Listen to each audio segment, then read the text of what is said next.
All right. Hi, I'm Samuel, and this is Duty. Have you signed up for the launch of There's an Alien in My Toilet on Kickstarter? I hope that you do. It's gonna be a hilarious ride. The link is in the summary.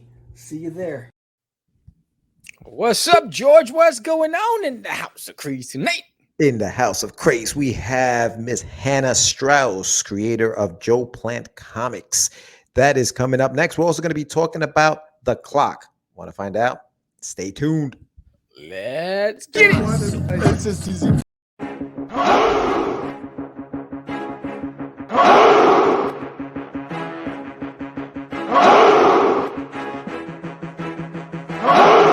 We are the only show for independents all around, giving you a platform to spread your word all over town. Cast the Craze is the place to promote to your fans with the dream of Medina and Sam the Crazy Man. Subscribe to our show and never miss an episode. It's time to get your mans, listen to us on the go. Updated every week, we never miss a day. Join the squad, come on in. It's time to catch the Craze. If you are an independent, catch the Craze. Making moves on your own, catch the Craze. On your grind in the streets, catch the Craze. Join the movement, catch the Craze.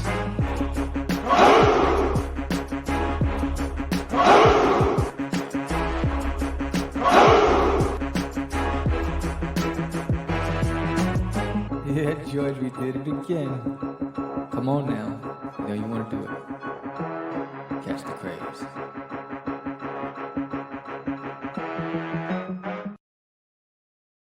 All right, welcome to Catch the Craze podcast. I'm your host with the most, Sam the Crazy Man, Vera, and I am with George, the dreamer, Medina.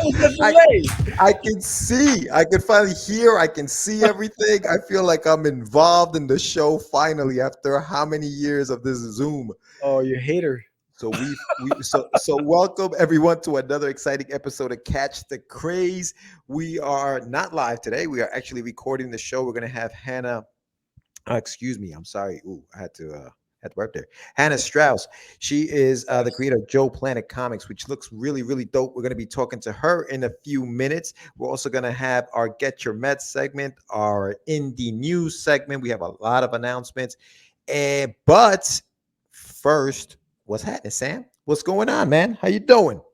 Oh man, how am I doing? Lots been happening, man. I'm tired. Lots been, being a brokepreneur, being a brokepreneur, it's not what it's all cracked up to be. I'll tell you right now. Let me tell you something. So Let me tell you something. yeah, it's I've been busy. So as everybody knows that if you've been on guest and Catch the Craze, we booked you through Zoom, and if we did live streams, it was through StreamYard, and everything was funneled through OBS. So I was using two platforms and an application to run the whole thing. So, being a brokepreneur, when you don't have much revenue coming in, I had to downsize. So I limited Restream. I canceled that account, canceled Zoom, and I went to StreamYard. And so I had to learn and populate StreamYard and get it to function as best as I could to get the look that we're looking for on Catch the Craze. So, the template around is gone, but I'm working on all those things down the road, and I'm working on syncing it with Stream Deck. So I've just been busy learning that new rope, that new program. And, there's some limitations with StreamYard, where Restream, I'm allowed to send it out to as many locations as I want. So I could be on Twitter and Twitch and Instagram and Facebook. With StreamYard, you can only do it in 3 places unless you want to upgrade.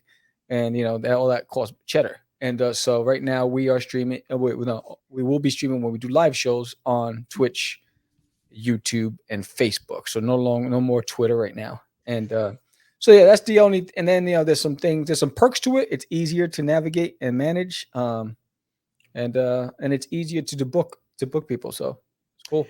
I'm actually enjoying the aesthetics of the screen. I kind of like the simplicity of it, man. You got the little thing rolling at the bottom. It's just us. You have things popping up there, bang, when you want to pop them up. I kind of like this. I like this clean look, and I can finally see the promo when it starts, like the intro to the show. I can hear everything you're doing over there. Whereas before, I see. I heard the baby. I That's could hear good. all of it. Whereas before, I was like, "Wait, what's going?" I didn't know when things were stopping. I was able to bop to the beat of the music at the beginning, so I didn't look like I was like, "Huh." Let's look. It was great. I like it. That's I right. personally do like it. So I hope everybody else is enjoying it. Thank you everyone for subscribing. We are up to about a 521 subscribers right now.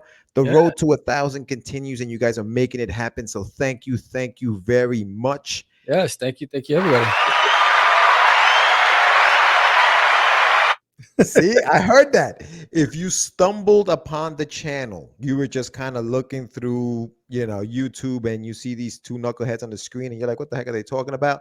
Hit the subscribe button, find out more. We have over Yes. 300 and what, 70 shows or 300 and if Yeah. we include No, the others. 370 interviews. Yeah, okay, there you go. See? Interviews, but over 600 videos on the Jeez, channel. So we crazy. have over 72 of the Crazy Nintendo Last. We got over almost 50 of what's in the box.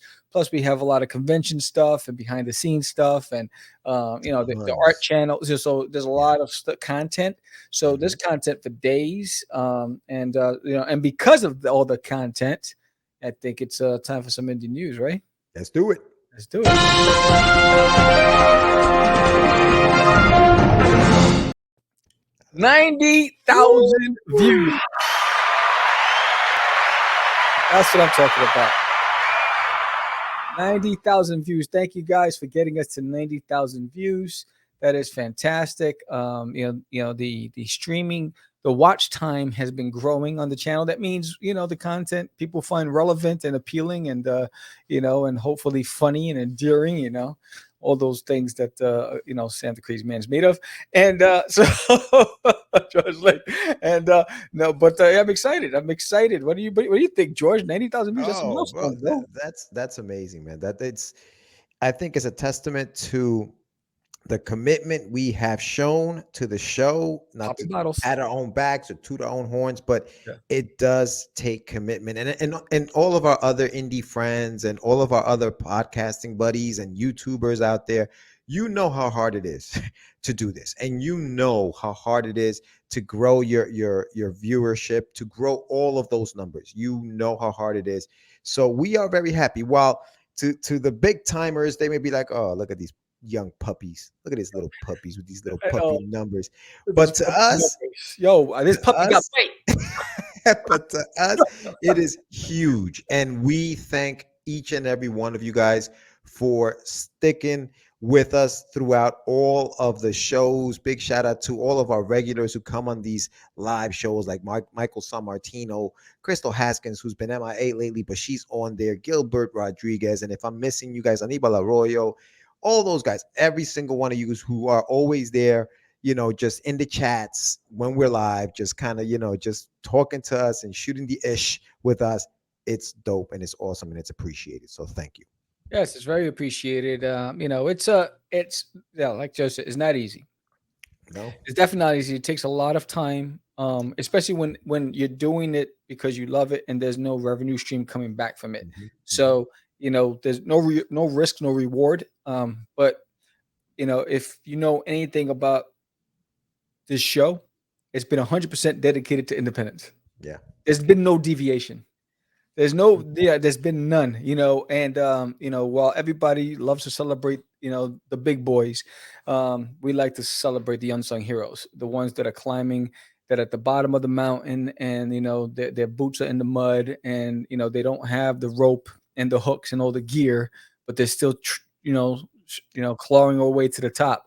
And that's who we want to spotlight, and that's why we do it, and because that's who we are. We're the Yeah. underdog, and so when we created Crash the Craze back in '05, there wasn't many platforms out there. There's probably like 3 or 4. Mhm. And in fact, we were the only ones specifically for indies, because the other ones, Comic Geek Speak and iFanboy, were all for the big guys, Mhm. and we were supporting the little guys, and so we filled that niche.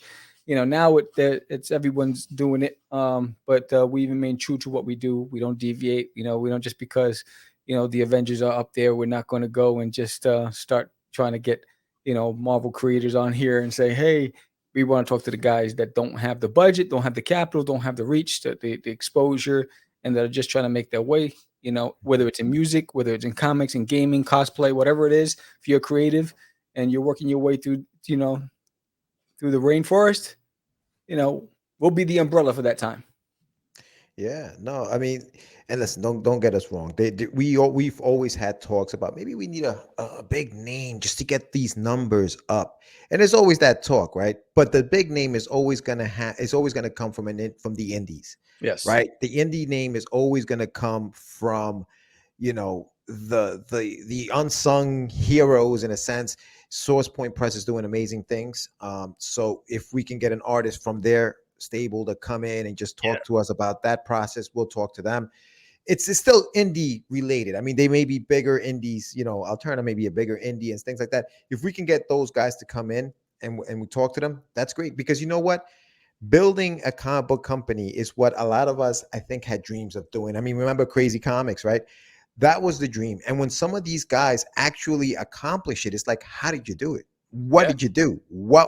Tell us the challenges. So if there are any of those indie comic book companies out there who would like to speak to your audience, your people who are, you know, supporting you, come on the show. Talk to us about it. You know, right now we have opened up a new way of booking yourselves on the shows, so Yeah. that it's easier, so that you're not, you know, we're not missing emails or Yes. messages because things get crazy, and Yes. hopefully that'll make it easier. So right now we're booked all the way. I mean, our shows, this is airing, this is going to air on it's January 28th. We're recording it a few days before, but Yeah, about a week before. yeah, about a week. So, but we are definitely booked through, I think at this point, shows are going to be airing into February, almost March. March. So, Yeah, yeah. We're in the beginning of March. yeah. And you know, today we had about I had 7, you had a couple, so about 8, 9 people reached out to wanted to get on the show. Yeah. And so because there's such an influx of talent wanting to come on the show, we needed to find an easier way to book them. And so Yeah. now, you know, no longer emailing me. Don't go to the website anymore. Don't go to crazycomics.com. Just go into the summary on this YouTube page and it says be a guest on the show. Hit that link. You'll be able to book yourself. You know, the dates are available only on Tuesdays and Wednesdays. And it's between 7 p.m. Eastern Standard Time and 8 p.m. Eastern Standard Time. And if the slot is available, it'll be in blue. If it's unavailable, it'll be grayed out. So you get to pick the day, the slot that works for you, and that's it. And then it directs you to send your press kit, your bio, your headshots to contact@catchthecraze.com, and it's that simple. And we go from there. No more back and forth through emails and all this other stuff. You book it, you send the information, we got you. You'll get a reminder, 24 hours before the show and a half hour before we go on. So that's it. You know, we just don't have the capability of having to go through, because before it was coming from everywhere. It was coming from Instagram, from Twitter, from TikTok, from Twitch, from Reddit, Tumblr. I was like, oh, I can't keep up. And so some people waited for a long, and I forgot about some people because it was just so many different directions. So now you just go to one source, makes it easier. You don't have to, curse on names and saying these guys never got back to me. So now everybody gets, gets their share, and we get to spotlight you. Yeah. And listen, the bottom line is we got to grow together. We're going to help each other out. We're going to book you in a show. We're going to, air this show. This show doesn't go anywhere. It's going to stay in our archives. People can come back and watch you on the show for as long as they want. So and make sure and listen. So make sure you subscribe as well and follow us on the channel and support your other indie brethren. But let's talk a little bit about before, because we have a packed show. I definitely want to talk to Hanna Strauss, who's our guest today. We're going to be talking to her about her book. But we have a couple of things that we have going on as well. Sammy, I'll let you start off with Mr. Dudarius. So talk to us about Duty. Duty. Right? So there's an alien in my toilet. Link is in the summary. Sign up today. I want to say thank you to the 53 people who have signed up to be notified when we launch. I really appreciate it. Duty's trying to build his army. He's heading to Earth. So we need to get to 100 people signed up before he reaches orbit, because he plans on taking over, right? So we need 100 people on board his ship because he needs that army because without that 100, he won't be able to be as effective. So help Mhm. Duty, for his alien invasion as he orbits Earth and gets ready to come in and just wreak havoc on us. And so join the 53. Join the adventure, get ready to laugh and have fun and be a kid again. That Saturday morning cartoon nostalgic feeling. You're going to get this with this series. And the link is in the summary. Sign up for There's an Alien in My Toilet. You won't be disappointed. You'll definitely laugh. You'll definitely giggle. You're going to get a chuckle out of it. I guarantee it. Yes, and I'm actually it's gonna go live on February 15th. That's when it goes live on Kickstarter. Yes. So make sure you sign up now for our February 15th launch. We will be live that night, so we will be on the show. You guys can make the pledges. We'll be chatting. We'll be talking to everybody. It's gonna be fun. It's gonna be a good time. We always love these live shows because it's always a good time.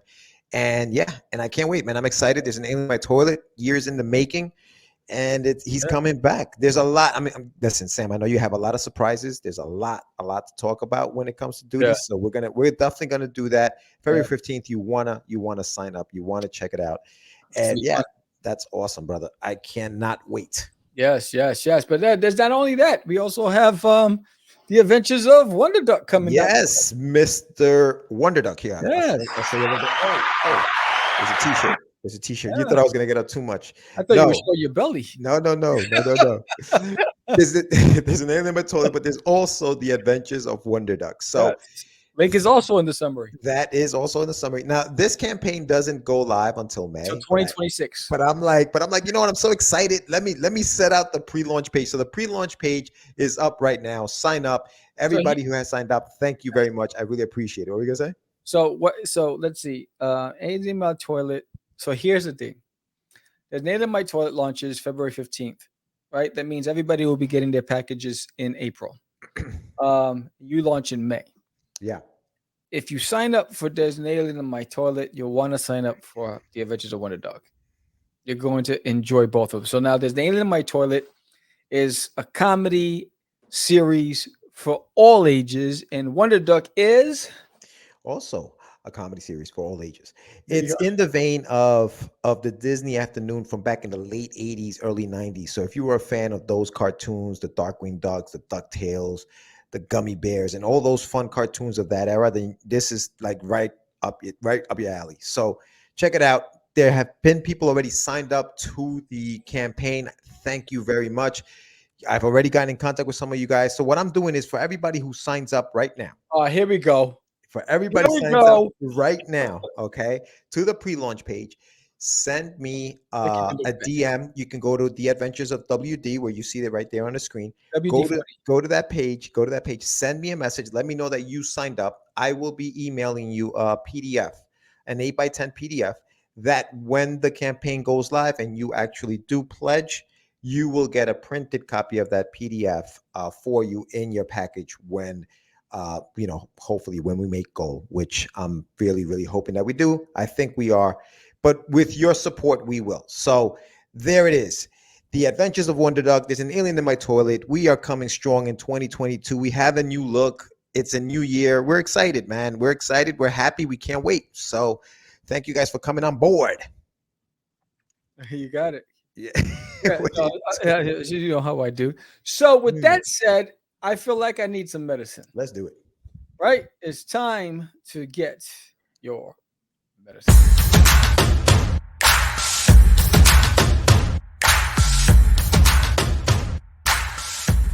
It's time for your medicine. All right. We should put, or should we put a clock on it? Should we put a clock on it? What do you mean? On what?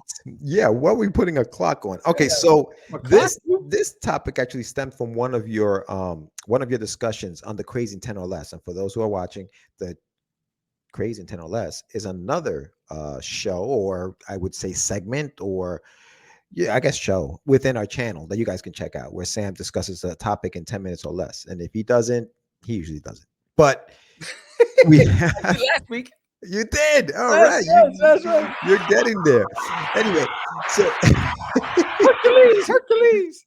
So you talked about putting a clock on whether or not you will complete something and how much time you give yourself to do so. Right. Wow. And I guess my question is this: are we putting a clock on? When I say, and I'll tell you what I mean by when I say clock, but do you think, or when you were talking about that, were you talking about a deadline where you say, okay, if I'm going to have this project done by October, then that's the clock. The clock starts now. Let's get to October. Or were you talking about a clock in the sense that if I don't make it by the time I'm 45, I'm just not doing it anymore? Yes, What what was it? I think the clock was so I think what I was referring to with regards to me was the clock on when I need to real figure out when I need to do something drastic to bring in revenue. Mhm. Right? So um when it comes to projects, I always put a timeline on a project. When it comes to me personally as a career and being able to bring in income to take care of the household and pay the bills and all that other stuff, that's a different clock. So that's where I'm like right now I have the luxury of being a brokepreneur. And you know, I I make some money, but not what I nowhere near what I used to make. So, Right. is it sustainable? So there's got to be a timeline where I have to switch gears and say, all right, something's got to be drastic, something's got to be done differently to bring in. Can I devote the amount of time that I'm devoting now to this game, or do I need to think differently? But when it comes to projects, I do put a timeline for the sake of keeping the ball moving forward. But I maintain the flexibility in the event that something goes wrong. Right. So a perfect example is the colorist that was working on Forbidden. She was on a good time. She was meeting all my deadlines. And then there was like a rush job and the details were lacking. So I sent them all back. I sent like the last 10 pages back or whatever it was. Or she was down to the 20 pages and she sent me 10 of the 20 and I sent it back. And I was like, I don't know what's going on, but the quality's changed. And she was overwhelmed with school and everything else. And I was like, well, you know what? Here's an extra 60 days because I'm not in a rush because this project I anticipated for so the timeline I give to the creatives is different from the timeline I give to myself for production. Right. So I do that because I give myself wiggle room. And I learned that in the business, right? So, the team, they understand that we need to be able to deliver this by this moment. But then the reason why we need it by that moment from the team is because then the second layer in the team have to go and analyze it and poke holes in it before it's presented to the higher ups, right? So team A needs to give it to team B so the team B could do their job. So that's why I look at it. So when it comes to projects, if I'm hiring an artist or a colorist, they have a specific window to get it to me so I can do what I need to do to be able to meet my window. So I think timelines do work. Yeah, I think that yeah, timelines are important. I think when you're talking about a clock, and that was the whole thing with the topic itself. It's like, I mean, at least I wasn't thinking of it as, hey man, at some point you just got to give it up. If it's not going to happen, it's not going to happen. And that may be the case for some. Yes, for some people that may be the case. I've heard that that Stanley didn't really make it into the comic, or didn't really make serious money, or make it until he was like in his 40s. Right. So so there's that.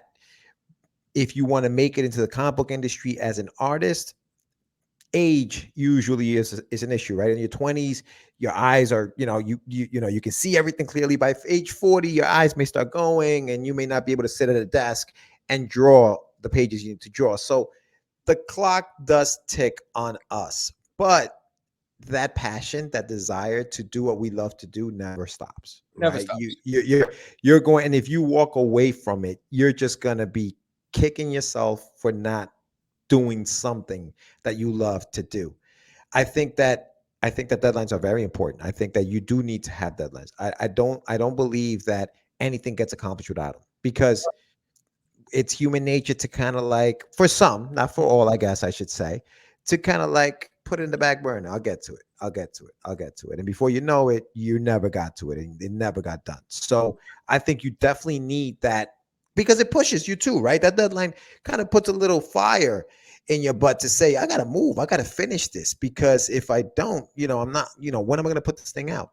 And I know that when we're working for ourselves, it's a lot easier to be that way because we don't have to answer to anybody. We answer to ourselves, and nobody's holding us accountable. Whereas if you're working for somebody else, you kind of feel that that pressure of getting things done. But we almost got to look at it that way. We almost got to look at it as somebody. You got to hold yourself accountable for finishing those projects. I think a lot of projects go to the wayside because of that. Because we just say, "Hey, I'm doing it for myself. It's okay. I can get to it when I get to it."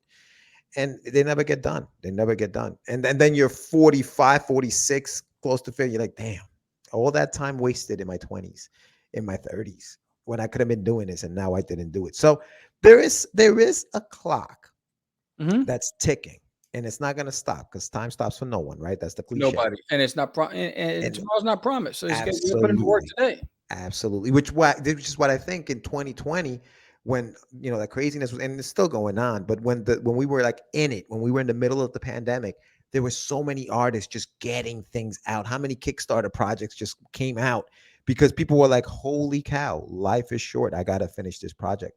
And I think we got to look at it that way because it is. We, like you said, we're not promised tomorrow. So we have to finish what we start. We have to get into the habit of just finishing what we start. If it's a book, if it's writing something, a poem, a song you write, whatever it is, get it out there. You need to get it out there now. And I think that's where the clock becomes a factor because it Yeah. doesn't stop ticking. If you don't, it's also motivation, Oh yeah, right? So if you don't put a timeline, then what's going to motivate you to be able to accomplish what you set out to do? And yeah. and that's for me. That's how I look at it. It's like I have to, like. In fact, you know what? The crazy thing is, like, in the last studio that I had a big dry erase board. I don't have it here. Yeah. I And remember that. so I was trying to figure out, why do I feel incomplete? Why is it that I'm not I, like, everything's not aligned, and I have these pads everywhere? So I was like, no. So I'm putting up a dry erase board at the entrance of my door so I can put on what are my tasks per day so Mhm. I can check them off, because it Yeah, helps me stay focused. That's right. the reason why I have it. So I was like, I felt naked. I was like, wait, now I know what's missing. I don't Mhm. have what the one thing that's always kept me on target, Yeah, you yeah, know? And I think you need those things to help keep you focused, keep you in line, and to remind you why you're doing it, you know? And, but the reality in life is, if, no money, no living, you got to be able to, bring, which is why, our goal is to build this program. What our goal is to have successful projects and books and all this other stuff, because we want to work for ourselves, you know,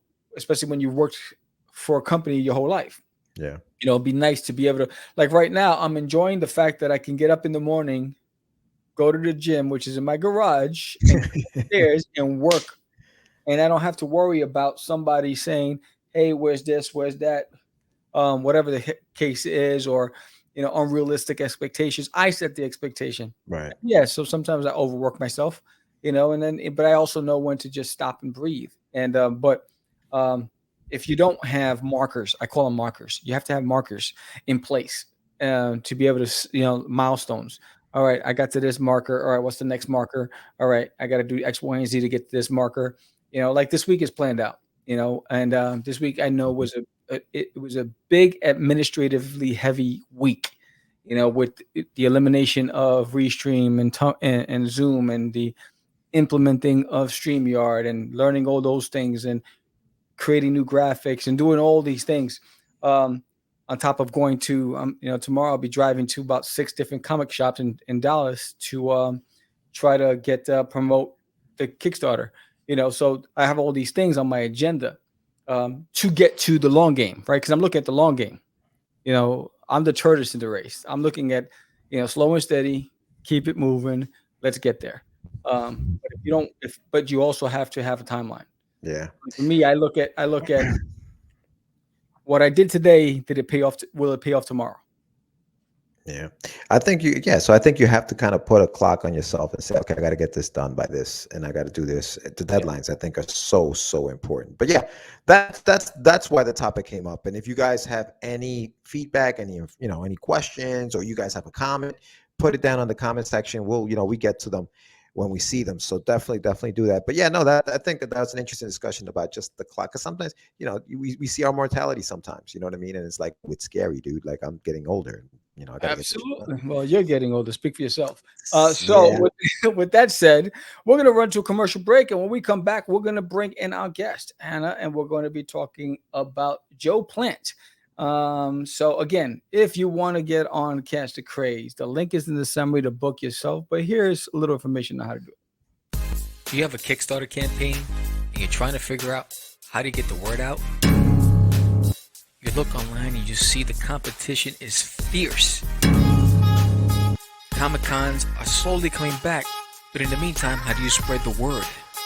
You worked for hours creating your campaign. You post on as many social media sites as possible, trying to get the word out to no avail. Well, look no further. Why not sponsor an episode of Catch the Craze podcast, the fastest growing indie podcast in the market today? That 30-second promo can get you an extra 2 to 3 backers or more. Who knows? Let's go. Hit the link below and get one step closer to a successful campaign. All right. Welcome, There she Hannah. is. How you doing, Hannah? Can you hear us? Oh yeah, can you hear me? Yes. Perfect. Yes. Love the studio. yes. Love the setup. I like yeah, that. figure I have the setup where I'm working on Joe Plant. Nice, nice. So everybody, this is Hanna Strauss. She is, you're the creator of Joe Plant, right, Hannah? You're not just the artist on it. So tell us a little bit about how that. Let's see that. Yes, I am the creator, and that. I wrote the story and created the character. And Joe Plant is basically an environmentally conscious character. I have a lot of personal interest in environmental issues, which are hot topics right now for all of us. And I wanted to be able to inform the public about these issues in a creative format that people would find fun to follow and read. Nice. So that's why I created Joe Plant.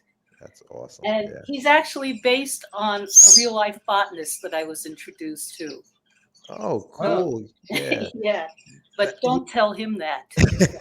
That's I know, right? You want some residuals. Exactly. All right, so let's before we go on with Joe Plant, Yeah. let's talk about you. How'd you get started in comics? And I know you were a storyboard artist. So walk us through the early stages and what inspired you to become an artist. Well, I was always drawing ever since I was a little kid. I mean, I was drawing comics with silly dinosaurs in it when I was like 5 years old. I'd spend hours just drawing away these stories. So I always liked writing stories and drawing stories. So I figured comic art is the perfect element for me to get involved in. So I attended the School of Visual Arts, where I had the privilege and the pleasure to study with Will Eisner. Nice, congrats. Nice. That's Yeah. awesome. Well, Yeah. his class is a lot of fun, and I learned a lot from him too. So I feel very honored to have been taught by the man, and I learned about writing humor in comics from Harvey Kurtzman. Wow, look at you. Wow. Now I'm giving away my age. Talking earlier about, when you're over 45, I mean, the hand starts to tremble, right? That George, I can't hold my pen anymore. Oh man. I actually have my parrot hold my hand. Hannah, let me ask you a question. Have you stayed traditional, or have you kind of delved into the whole digital world, or have you kind of just stayed traditional? I still haven't broken into digital. I'm thinking of indulging in buying an iPad or something and getting software. I've been looking around at it. I know it's a big learning curve for me, but I just enjoy the act of drawing so much. I don't know how it translates. Well, you guys are involved with it. Does it translate the same way with the stylus? Absolutely. I love traditional drawing too, so I bounce between the two. And what I like about digital drawing, as long as you have the right brushes, you can select and buy brushes. It has the same look as a pencil, and if you have the right surface, it feels exactly like you're drawing on paper. and all I have to do is hit Control V and undo. So and then I could do everything in layers. So I can draw one figure on one layer, another figure on another layer. Where you have one flat image on a piece of paper. So that's the one thing I like about it. But on the flip side, I also enjoy drawing on. I have sketchbooks upon sketchbooks. But enough about me. I want to talk about you. Yeah. So either way, when you're an artist, it doesn't really matter what the medium is. It's as long as you're expressing your creativity. That's all that matters. I completely agree. And as an old timer, I have absolutely nothing against digital art. People think, hey, you don't appreciate the facility of it. And I said, no, art is art, regardless of what the tools that you use. Right. Absolutely. Right. Yeah. I think Sam told that joke about you think like the cave people were looking at people who had pencils. Like, what are you doing? You got to use this chisel and this hammer, and you got to get it done into the wall. What are you doing? Yeah. But Hanna, so I'm so intrigued by your background and how you got started. Tell us, what was maybe the best advice that Will Eisner gave you when you were at the School of Visual Arts as a young up and coming artist that you were just still wet behind your ears? What were some of the things that man said to you and you still carry till today when you do your art? Well, probably the main information he gave me that I think about very frequently is about the storytelling. When you're dealing with comic art, he said you should be able to create your panels in such a way that you would be able to use very little, if any, text or dialogue to understand what's going on in terms of the continuity and the storytelling. And I always think about this when I'm laying out my panels and stuff.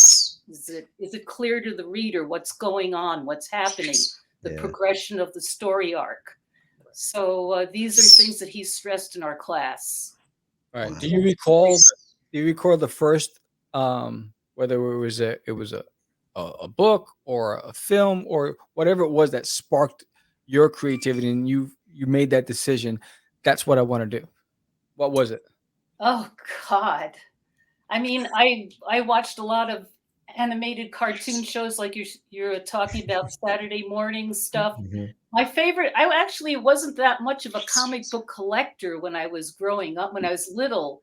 My favorite comic book when I was growing up was Turok, Son of Stone. Oh, wow. Look at that. Oh, yes, I remember Turok. Because I was a big dinosaur fan. Right. The whole comic book made absolutely no sense, chronologically whatsoever.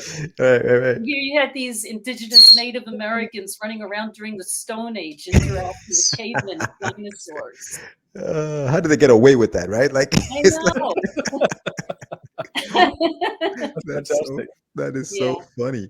It's interesting what inspires us as kids, right? Like I think when as we get older, we overcomplicate things. Like as a kid, you saw that and you just accepted it for what it was, and you didn't question it, and you were just like, "This looks cool. I want to do it too."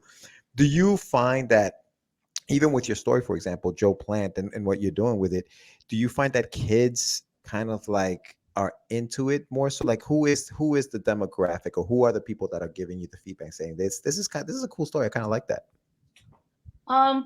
Well, my idea for creating Joe Plant was to make a kid's storybook for adults, but kids could appreciate it as well.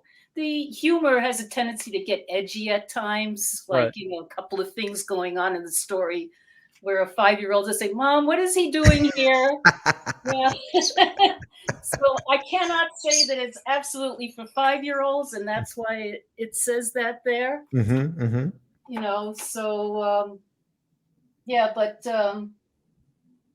that was that's why I made it in this horizontal format. Yeah, like see that. Yeah. So, but the second issue, which is actually based on the original screenplay I wrote, I'm doing in vertical, which I'm doing right now. That's amazing. So before we continue, so tell us a little bit about Joe Plant and how you came up with the idea. I know you said it based on a botanist you knew, but tell us a little bit more about the story and I wanted the to make a story that is like basically in the same format as the old traditional type of superhero, how they came into being, such as Spider-Man. Spider-Man was bitten by a radioactive spider. Well, Joe Plant has an interaction with an alien plant from outer space that stabs him. Oh, wow. And it injects its DNA into him, Oh turns him into a human plant hybrid. man, that's just crazy. So Man, that's sort of along the original traditional line of the golden age of comics of, Right, right, you know, right, right. you know what I'm getting at. Instead of all the mutants now that are like all hip Yes. and have Twitter and things like that. I steered completely away from that. So. Now, Hannah, as far as Joe Plant, is he able to turn back, or is he always now, No, half plant, he half? is the way he is. That's it. Mm, So yeah, the as a result of changing into this hybrid, he also was given the power to grow plants. And that's where the environmental aspect comes in, that he wants to travel around the world and restore damaged habitat that has been destroyed by human activity. So that's his main goal and his main purpose. Unlike a lot of the other plant-based characters out there, I did my research, such as Floronic Man and Poison Ivy and Swamp Thing. He primarily uses his powers for good. He wants to restore the earth. He doesn't use it for selfish, evil intent like vindication. so what are some of the things that he finds that he's up against? What are some of the challenges that he's faced with? He wants to help restore habitat that's being destroyed by mining companies, real estate developers. In fact, in the original story, that's his main antagonist, is a real estate developer. Oh wow! I was gonna say you have stories for issues and issues to come with all the stuff that's going on in the world today. Like this is a story that can, you definitely have ongoing issues in the thing. Yeah, definitely, and I'm enjoying it while I'm doing it too. in Joe Plant's Amazing Adventures in the Amazon rainforest, he actually helps an indigenous tribe battle a bunch of illegal miners from destroying the rainforest. So that's awesome. That's what's going on here. I love the style of art too that you're using with it. I love like the way it looks. You have one scene where you have this train that just goes. It seems like it goes forever, right? This long train, but the perspective and the way it looks is just. The style of art that you're using is it's not simple. It's just it almost looks very raw to me. And I really like that. Is that just your style, or is that what you used for the story because it fits this story? Well, I think you're talking about the video from the trailer for the screenplay. That was done in basically my storyboard style, which is very much of it's an action, a lot of action impact there, and you have to draw quick. And that's one thing about doing storyboard work. When I was working in feature and TV, since you're always on deadlines, I had to learn to draw fast. Oh, gotcha. That makes a lot of sense. Yeah, but now with the comic art, I said, no, you can slow down now and put more detail in there, So I've learned to adjust for that. Yeah, no, this looks really, really, really great. Thank you. Talk to us a little bit about your career in storyboarding. So I know that you went to the School of Visual Arts. How did you? Was it right after the School of Visual Arts that you got into storyboarding, or how did you go into that world? Pretty much. So an illustration teacher saw that I could do a lot of drawing from my head from memory. Wow! And he said to me, you should try to pursue doing storyboards, because oftentimes you don't have luxury. At that time, we didn't have the computers. We could look something up straight away on your cell phone and find the reference. Right. Yeah. So we used to clip magazines and things like that back in the Stone Age. Magazines? What is that? So since I was capable of remembering how things looked and drawing from my head, I pursued the career first in commercials, doing commercials, and that springboarded into animation. I had friends who were already working in the animation industry. They were working at Disney and Filmation and Warner Brothers. So I took a test to get into filmation, and I moved to California, and they hired me. Wow. So that's how I got involved in storyboarding for animation. Wow. Yeah, you worked on some really cool projects too, things that we would definitely know, like Shira, Princess of Power. Like you worked on some really, really cool stuff. The one that really popped out, and a lot of my friends who were big fans of this movie is The Crow. So like you worked on The Crow, Yeah. is that correct? Yeah. Yeah, the And original one. Yeah. in the original Crow with Brandon Lee back in the days. Hmm.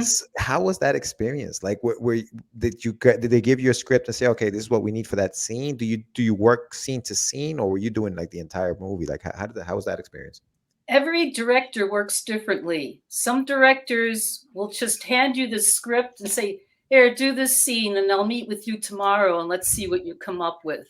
Hmm. Other directors are very, very exact, and they do what they're looking for. They put out the shots for you. They describe them Got it. exactly how they want to frame them. Mhm. So Alex Proyas, he was very specific how he wanted things to look. If he didn't have a thought about it, then he would let me run with it. But most of the time, he was very specific on how he wanted the shots to be framed. Wow. So, but yeah, you have to read the script before you start working on it, and that means the entire script, so you get a feel for the show. Yeah. Right. Wow. Wow. Do you miss working in storyboard? Are you still working in storyboarding? Not currently. In fact, Yeah. the reason I did Joe Plant is because I got bored during lockdown. Yeah. So Yeah. I said, I have to find something to keep myself going here. So I said, I'm going to draw comics. That's And I cool. noticed that you also entered it in to the Big Apple Film Festival. Yeah, that was not the comic. That was the The screenplay. screenplay, The right? screenplay. Yeah. So what made you decide to do both? It started out as a screenplay. I started writing a screenplay, which, let me tell you, is a big learning curve for an Mhm. artist. Mhm. It's a completely different realm, and I'm Right. still learning a lot about it. But I started out writing a screenplay with the help of a friend of mine about this Joe Plant idea. So I've still been entering the screenplay in screenplay contests, but now I decided to concentrate on the comic book as also another way of getting the story idea out there, Right. Yeah. along with the screenplay.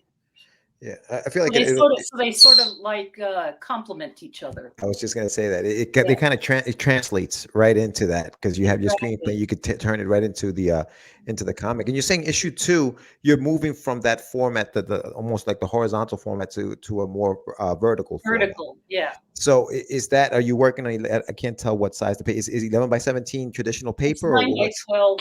9 by 12? Yeah. Cool. Yeah, Mhm. that looks great. And then how many pages are you thinking the second issue will be? Well, it's based on the screenplay. Mm, I don't know. You have to lay it out. It's, when you write, you know that when you write a script for a comic, it's different than writing for a screenplay. yeah.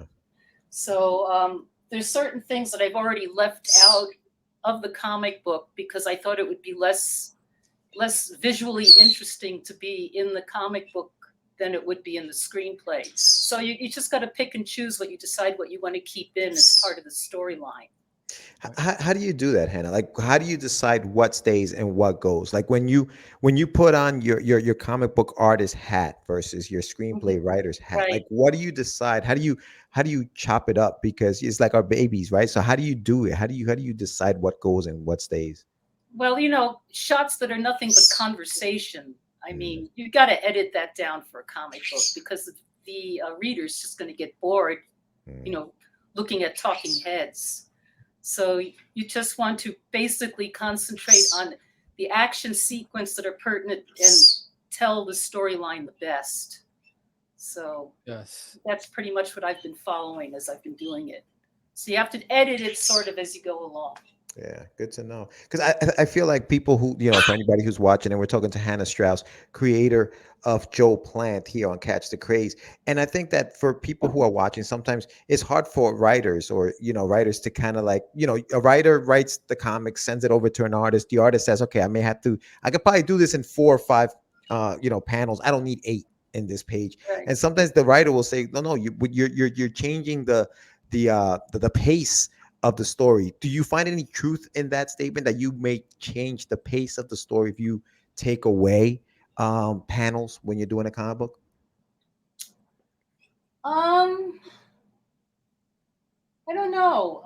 I'm just feeling this as I go along because Yeah. I've never taken this approach. Right, right. Adapting a screenplay to a comic book. Usually it's the other way around. How many properties do you know from Dark Horse and Marvel where they, but they've adapted it into adapted into a screenplay. Right. Yeah. This is a little bit of a unique situation, I would have to say. I just feel it as I do it. I rough it out and say, well, does this work or it doesn't work? Now, are you using any specific software when you're writing your screenplay, or you just, Well, for screenplay, the Final Draft. Okay. I mean, that is like the go-to software to present a screenplay. So. Right. Yes. And it still holds true because I remember when I first started in comics many moons ago, that was the program of the application of choice. Yeah, and right. so the it fact still is. Yeah. Awesome. Mm-hmm. Awesome. That's fantastic. So now, where will your books be available? They're currently available in some comic book stores here in Tucson, Arizona. Nice. Fantasy Comics, Our Galaxy Comics, and Presidio Comics. Outstanding. It's carrying copies of Joe Plant. And Joe Plant also has his website. So I didn't really advertise that the comic book is for sale on the website, but if anybody is interested in wanting to purchase one, it's best to contact me through joeplant2020@gmail.com. Outstanding. And they can get all the information on how they can get themselves a copy of it. Outstanding. Now, are you planning on doing any appearances, book signings, anything in 2022? Well, if I'm approached by it, sure. But so far, no one's been, banging down my door for that yet. Outstanding. So I'm still in the process of promoting it. So now, are there any plans in the future for crowdfunding for your projects, or you're just doing it yourself? Right now I'm doing it for myself. I printed this by myself. I just printed a very small limited run with a online printer. Right. So I just wanted to see what the response would be to the comic before I go and do larger runs on it. Right. Outstanding. That's smart. So you have a captivated audience. What's the elevator pitch? What's the elevator pitch? It's like that damn Sam. What? It's like Sam with the damn question. Yeah, this is your moment. You have your screenplay, you have your comic book. Give us the pitch. Read Joe Plant.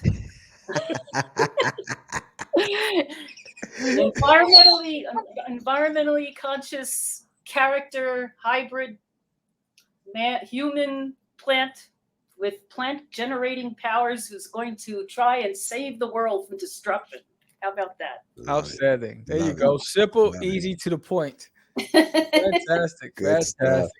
Hanna, thank you so much for doing this. We really appreciate you coming on the show having me on and talking about Joe Plant. You'll definitely have to come on. I definitely want to see what that second issue is about. I definitely want to see how long it ends up being, because I'm very interested in your process and how you're coming along and doing that. But thank you so much for being on, and you're welcome back anytime. Oh, yes. Thank you so much for having me. I appreciate it. Absolutely. Thank you. Take care. Talk to you soon. Bye-bye. Bye-bye. All right. That's awesome. So, studio. All right. So Joe Plant. Yes. That's right. So make sure you're out there, guys. Check it out. Go to the website and check out the issue, the second issue she's working on right now. That's awesome, man. Like that it comes from a screenplay turned into a comic book. Like she said, it's the other way around usually, right? We have a comic book and then it turns into a movie, and they have to make it into a screenplay. So, but thank you so much, like I said, Hanna, for being on. Hanna Strauss. Everybody, make sure that you go to her website, check out the book. The link will be on our show notes here at the bottom.